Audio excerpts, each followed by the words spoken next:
हमको बताओ ससुराल में रहती हो गोरी किस हाल में। अरे मेरी अजीब सी कहानी है यार, सुनाती हूँ। बोलो ना। हमको बताओ ससुराल में रहती हो गोरी किस हाल में। लब करता है जब कब बगिया में भरता है, लड़ सोता है कि जगता है।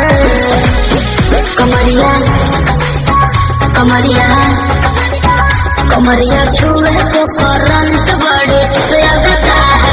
कमरिया छुए तो करंट बड़े लगता है।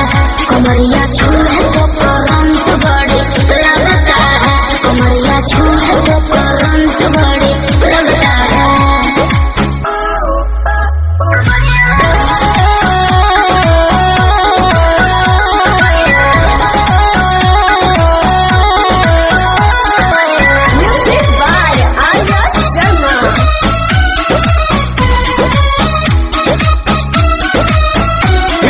दिल का खोलो बात हमसे बोलो, क्या क्या घटना घटता है जब पिया पजरा सटता है।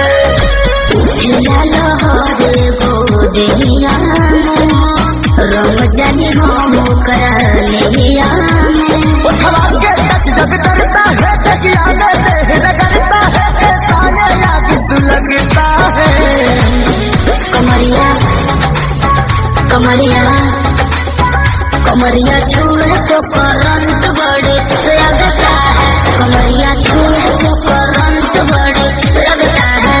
कमरिया छुए तो करंट बड़े लगता है। कमरिया छुए तो करंट बड़े लगता है।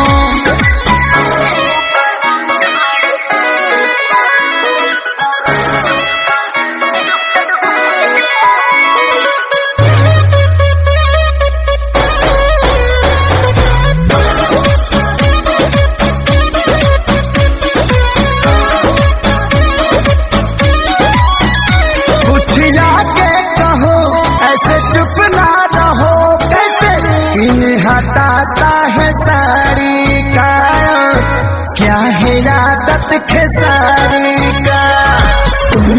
विजय मीठी बतिया हो, बोली बोली मार लेना मतिया हो।